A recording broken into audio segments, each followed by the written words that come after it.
Hi there everyone, it's Michael Beresford back again from OpenCorp for today's Property WOD with a twist. Everywhere in the media, it seems, since Saturday's paper, the Weekend Australian had Labor's negative gearing policy front and centre on the front page.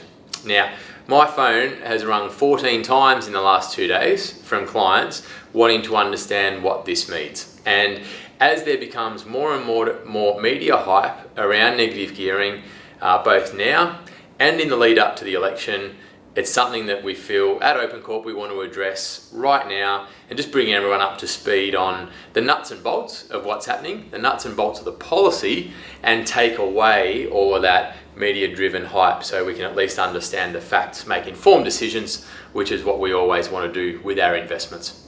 Okay, so on the weekend, the Labor policy came out, Federal Labor came out and said that they would, if elected, they would remove negative gearing on established properties, bought as investments, effective from July 1st, 2017.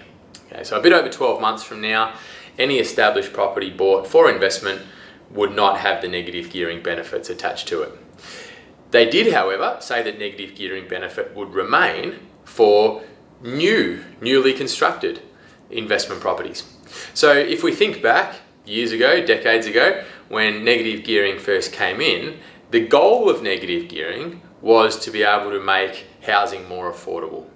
Okay, and what's happening now as part of Federal Labor's policy is that they're saying, well, we understand in Australia that we have rapid population growth, there's demand for property, but we have an inherent undersupply of property. And as a result, they're keeping the tax break, we know as negative gearing, for new property that is actually helping to fix that undersupply problem. Okay. Now, yesterday, Scott Morrison, the Treasurer, spoke at the Australian Press Club, and his speech was full of what the Liberals were going to be looking to take as policy to the election, which is scheduled for November.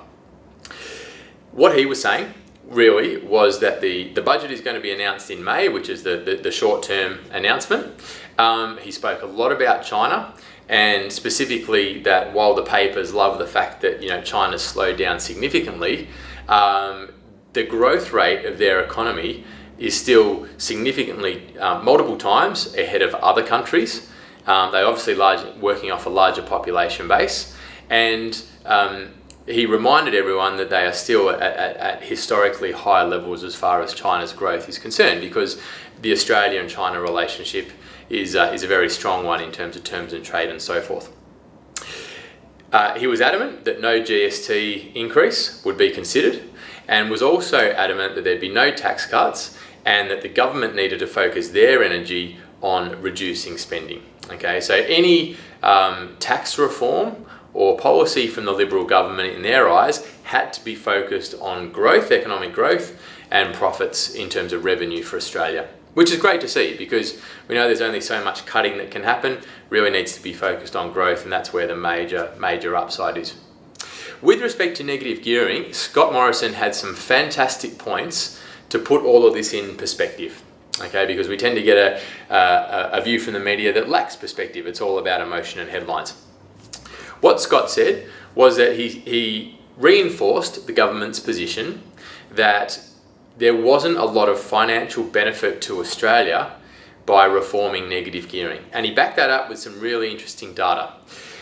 For those of you out there that are clients of ours, this will not necessarily be new information to you. However, what he said was approximately 2/3 of those that utilise negative gearing on property earn an income of 80k per annum or less.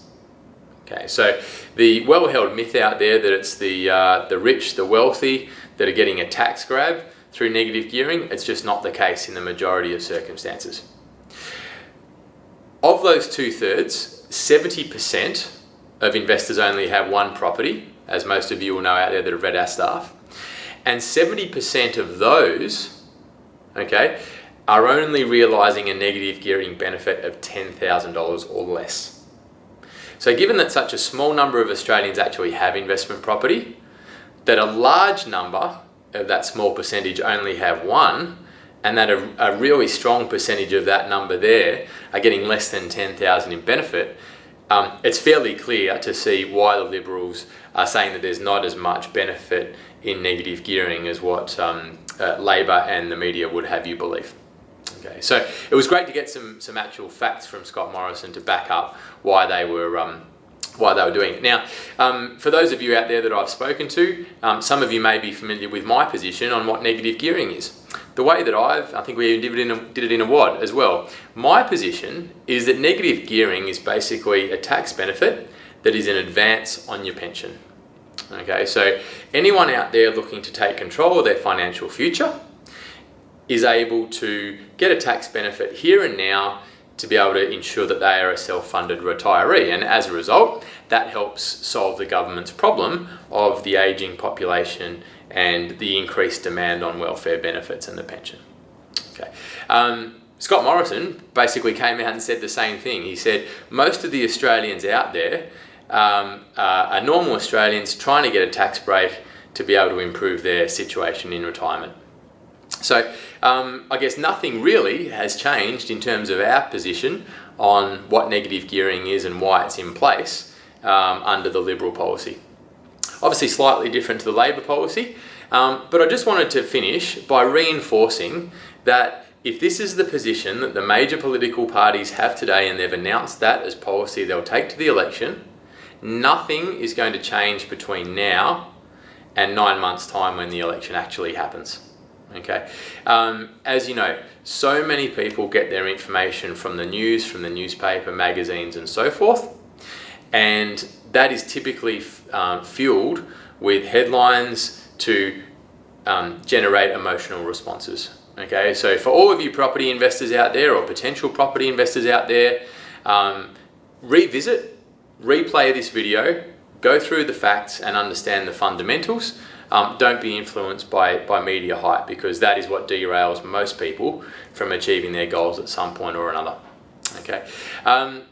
Either way, we see the policy, whether it's Liberal or the Coalition or Labor, being a really positive thing for what we're doing and in alignment with our investment strategy. So hopefully that's helped give you a succinct summary, relatively succinct summary on where the major political parties sit today in terms of their negative gearing policy, and gives you a bit of fact and truth behind some of the headlines that you might have heard over the last few days. Bye for now. Hey guys, Michael Beresford back again. One last thing before we sign off on negative gearing. With the Labor policy, they also mentioned that any properties, existing investment properties that Australians might own, will not be subject to any negative gearing changes. So for all of you out there that have got portfolios, we can take a deep breath, a sigh of relief, and know that nothing's going to change with our existing portfolio. Signing off for the second time, catch you next time.